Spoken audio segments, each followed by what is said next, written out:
चलो बच्चों, आज हम खेल के जरिए मुकामी खतर सीखेंगे। जैसा कि अब मैं 100 बोली तो आप 1 क्लैप करना, 200 बोली तो 2 क्लैप करना, और दहाई के मुकाम पे जो है उसको हम चुटकी बजाएंगे। क्या करेंगे? चुटकी बजाएंगे।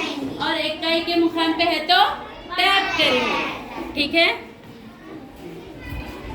अच्छा बच्चों, 235 करके बताओ।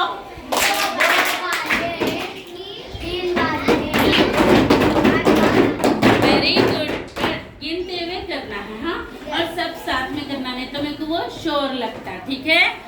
अच्छा, 142, 142। ये कितना बार करेंगे? Very good. बस बेटे 2 बार ही टैप करना है। ओके।